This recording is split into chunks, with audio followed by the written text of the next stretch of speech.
我是真的心脏骤停过40多秒。直到有一天，医院突然打电话来通知了父亲的病故，家里的顶梁柱走了，生活的节拍器。我妈妈其实很严重的，她是烧伤、毁容的那种。不要把人生的内容当成人生的痛苦。我选不出一个人，我想真正的想要看这个故事的人，就是我是一个冰封的心嘛。And I think you deserve it. I get it. Okay. It's been a long time coming.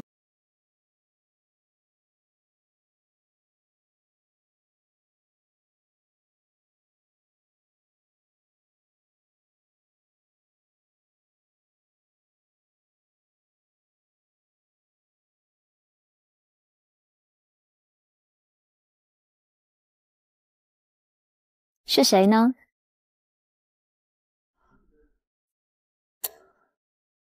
艾莎公主，哇哦！让我给你介绍我最好的朋友艾莎，无论在哪我都会带着她。丽丽的声音。我从小就出国了，在过去的17、18年里，我一直都是一个人生活，因为距离和时差，我跟很多的朋友都越走越远。我也会慢慢的把自己内心的想法隐藏起来。我跟他其实聊得很深入了，他的那些故事其实我基本上都了解了。我知道他就是外表很强势，但是内心是一个很脆弱的人，因为我懂他，所以他说的每句话我都能够体会到。我跟他更多的适合做朋友，或者说我可能是他的一个很好的倾听者。今天我做出这个决定选到你，非常非常非常的难。我选不出一个人，我想真正的想要看这个故事的人，就是我是一个冰封的心嘛。是的。然后我想来想去，我就觉得可能跟别人说也没有太大意义。我不需要那么多人听到我的故事，了解我的内心，但是我只需要那个我觉得至少他可以听懂，我值得讲给他听的人。And I think you deserve it. I get it. Okay. It's been a long time coming. Cause I can't. 谢谢你听我的故事。谢谢你信任我。走吧。And I won't stop now. 我看的是英英的，从我来选择马拉帕利到看他的朋友圈，我都在做同一件事情，就是想更多的接近他，了解他。Hello， 我是英英，欢迎你打开这个盒子。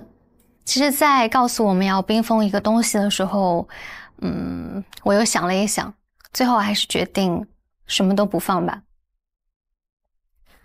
在2017年的时候，我生了一场重病，那几年几乎都是在医院里抽血、骨穿、化疗中度过的。每到过节的时候，可能大家都在开开心心的一起吃着团圆饭，但我爸妈就只能到医院里陪我度过。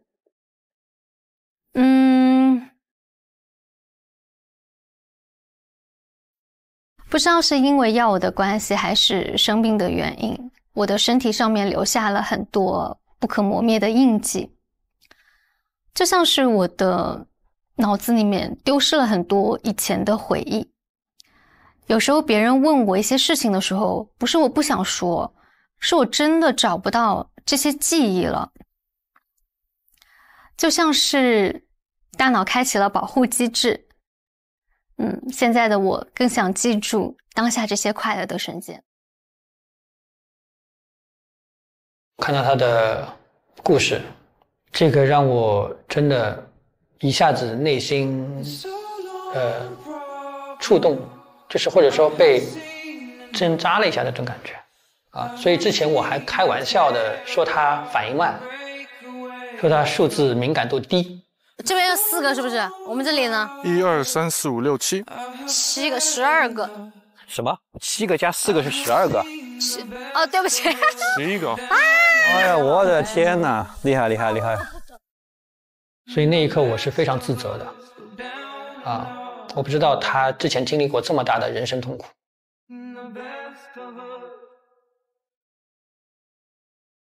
你这个我没想到，我真没想到啊！说明我恢复的很好。还是要注意身体，毕竟生死为大，没有什么比这个更加重要的。对。拿这个捂捂手吧，这个还是挺舒服的。好，我试的，上面有温度。所以我之前跟你开的玩笑，你不要当真哈，就是说你记不住数字啊什么，我不知道，我真的不是故意的。没有，都知道你是开玩笑的啦。但我觉得这个玩笑开的不是很好，对不起。没关系，我不太会介意很多事情了。现在不知道这个事情，所以我刚很难过，我真的很难过，对不起。因为其实这个故事，我一开始就是怕分享给别人，或怕别人会有一点心理负担，觉得负担是没有，我是觉得，因为我自己，第一我自己经历过生死，我大概能够知道那个过程的艰辛啊。如果我有这样的经历，我不一定能够像你那么坚强了，真的。我也有过抑郁的时候了。其实我说的只是挑了一个很轻松愉快的事情去说，包括你刚刚讲的生死，我是真的经历过的，我是真的心脏骤停过40多秒，但是在这40秒当中，我像过了1个多世纪，我到现在我都清晰的记得，在那40多秒时候，我自己身处什么样的位置。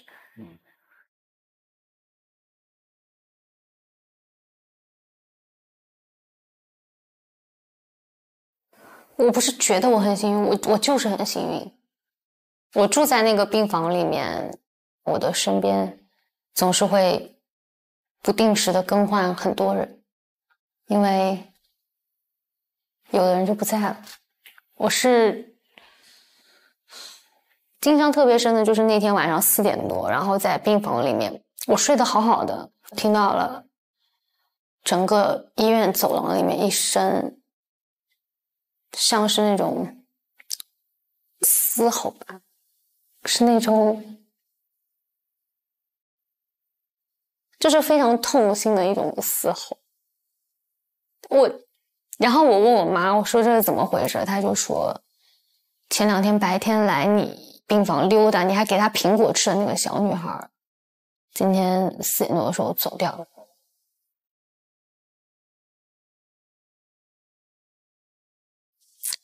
哎，太难受了。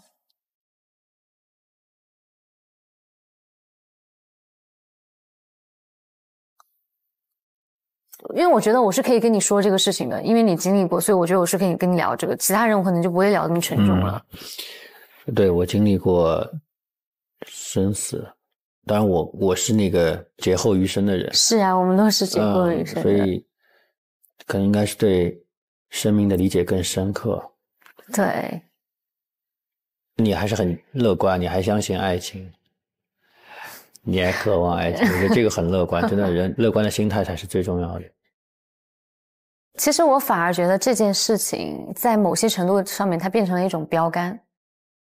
我是觉得真正爱你的人，他知道你发生这件事情的时候，他不会去退缩的，他反而觉得这个女孩我要更用心的去保护她，去呵护她，去疼爱她。我觉得这个才是真爱的定义吧。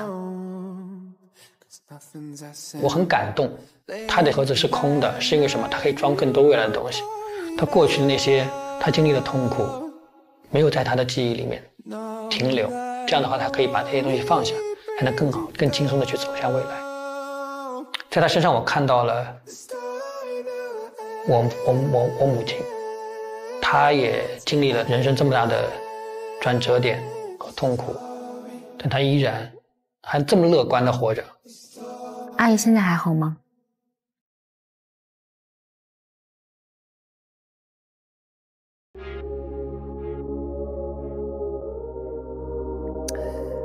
这围巾看上去很普通哈，但是它对我的人生有着非常重大的意义，因为它是我妈妈亲手编织的。10岁那年，家里出了一个比较大的变故，我妈妈遇到了一些人生的意外。这个意外呢，对一个女人来说，几乎是毁灭性的。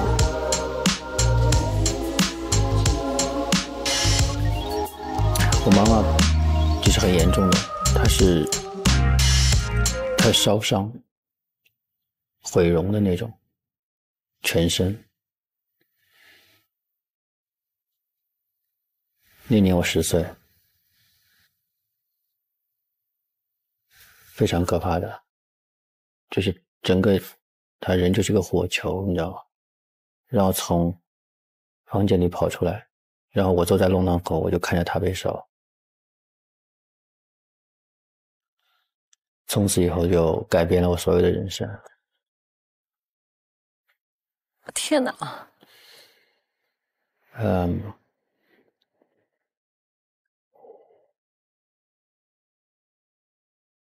就是我从10岁之后就很少有朋友，因为他们都会觉得你妈妈是丑八怪。那是他们不对。是啊，是他们不对啊，但是没人会跑出来一个法官说你们不对，你不能这样说。所以很多时候，我也挺无奈的，我也想有自己的童年，我也想有非常美好的青春期，我都没有的，我都没有的。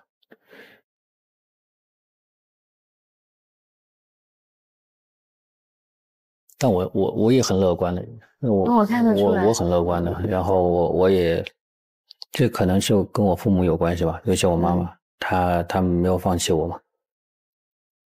在治疗的过程中，我妈妈常常会跟我说，人生会经历非常多的痛苦，但我们能做的是，不要把人生的内容当成人生的痛苦。同时，我爸爸也没有放弃我和我妈妈，就因为有这样的家庭氛围，让我对家庭的渴望，对爱的渴望非常的深。因为我是在这样的家庭里面出生的，我知道家的力量有多大。如果没有这个家，我妈妈就撑不下去。对她来说，我觉得很不容易，一个女人哈，就她给我做了很好的榜样，对吧？就是她告诉我，你不管怎么样，你都能过去的，啊，所以我也很感谢她。它是一种非常深的一种情感的羁绊了。对啊，对，所以我是就是居家型的人，非常能看得出来啊。你是一个过日子型的实在人。对啊，我觉得让 JJ 能够坚持走下去的是他的母亲，是他整个家庭的这种连接。就是看完他的故事，我终于理解为什么他会把家放在第一位了。因为我们经历过的事情，其实只要你趟过去了，反思过了，对，你了解透彻，它都是宝藏的。对。行，那我们之后再聊吧，你早点回去休息。我觉得这个你也早点休息。我能给你一个拥抱吗？可以。太不容易，我觉得我们俩都蛮不容易的，太不容易了，真的。好好休息，注意身体，注意身体，还是要注意平时的保养。对，所以我在喝中药，每天都在吃苦。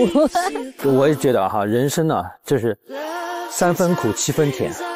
对，我是先苦后甜，我把苦都尝完了，你尝完了，后面都是甜的了。对啊，我们都是先吃苦的人。哎，那你为什么选我呢？我的故事呢？是你选我的，然后我才能看到你的故事。哦，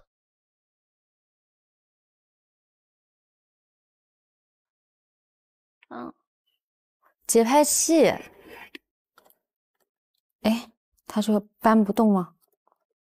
好像是坏掉了。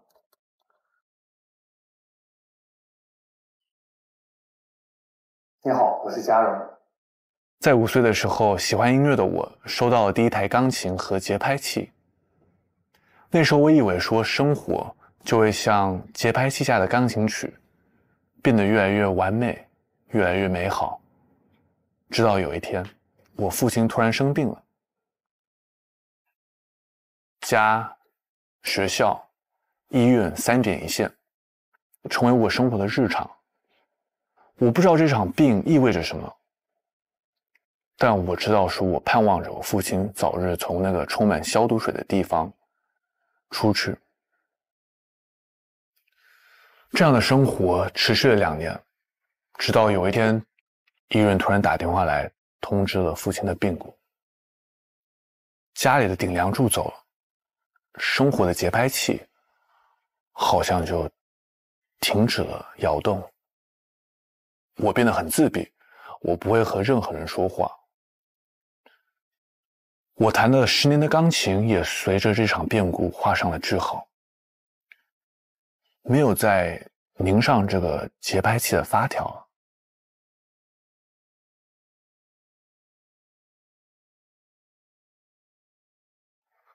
大学毕业后，我去过很多不一样的国家，直到来到上海，我发现上海是一个比其他地方都更特别的城市。这个城市和这个城市的居民给予我温暖和归属感。慢慢的，我生活的节拍一点一点的在被修复，我也慢慢的找到自己的节奏。因为工作的关系，我已经5年都是在上海自己过春节了。现在我希望说我在这个地方可以找到属于我自己的家庭。我告诉我自己，你不用害怕，14岁的小男孩现在已经是一个有担当、有责任的男人了。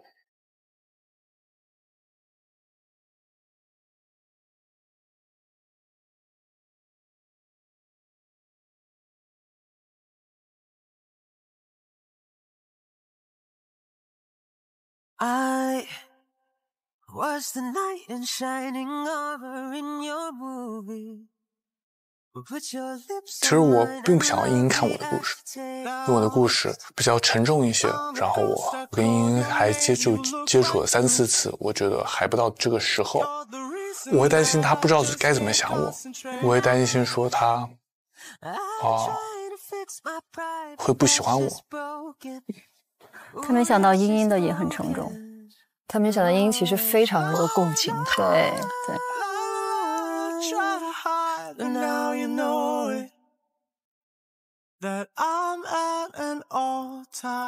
Hello， 是不是困了？肯定困了，久等了。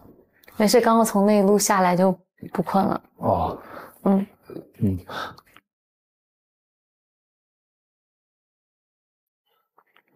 我看了你的故事，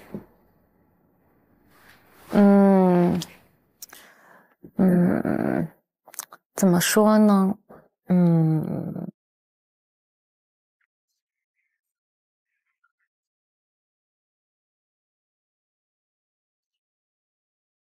我刚刚看到这个，其实我有落泪，我特别能理解在医院的那种感受。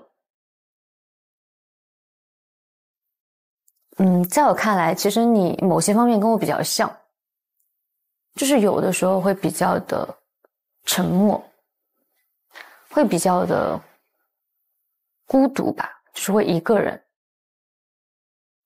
我是觉得可能经历过一些事情的人才会这个样子。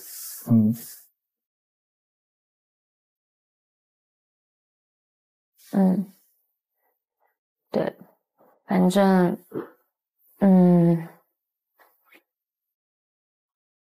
我其实看完他的故事，我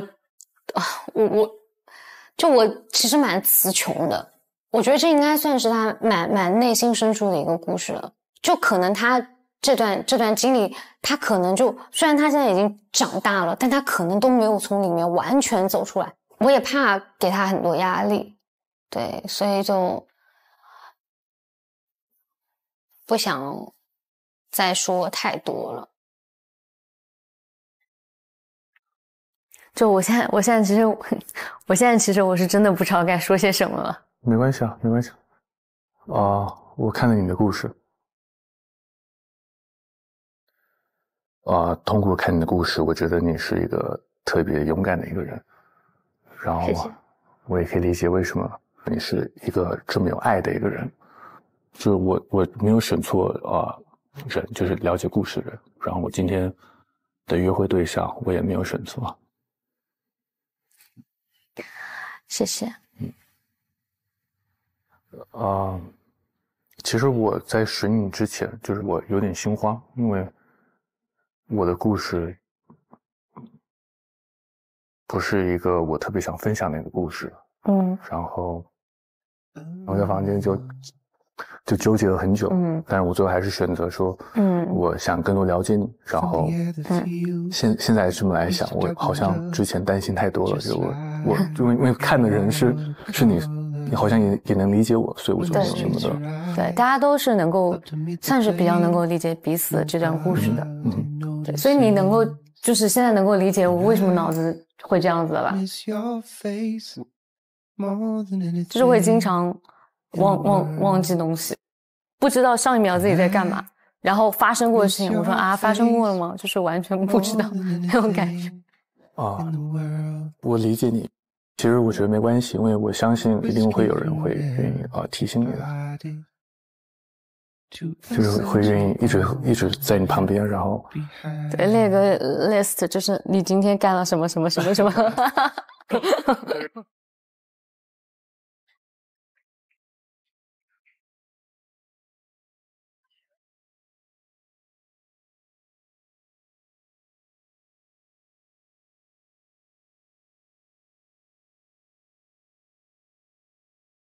你生命中一定会有这样的人的。我也真心的祝福说，你可以找到这个人，最好是这一次在这儿能找到。好。When I look into your eyes, it's like watching the night. 我跟他聊过之后，我感觉我不再担心说他会对我抱着负面的想法，因为他很真诚的告诉我他自己内心的想法，而且他敢在我面前暴露他之前的经历，他之前脆弱的那些点。那一刻我很想告诉他说，我希望我能够去照顾他，去保护他。我希望说我们有机会可以一起成长，可以一起变得更好。我觉得我就是像路边的一枝花儿，就是可能开的有点与众不同，也不是特别的名贵或什么，让人立马想去采它，但是会被有心人发现，就会觉得哇，这个花好好看哦。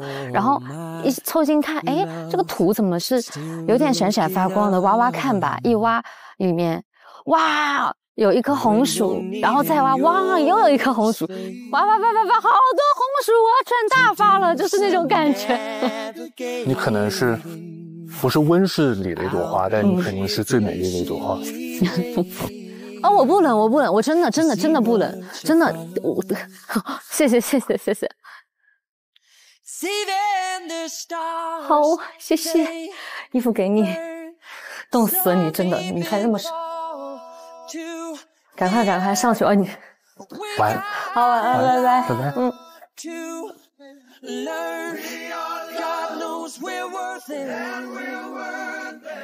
回来了怎么样？聊得还行吗？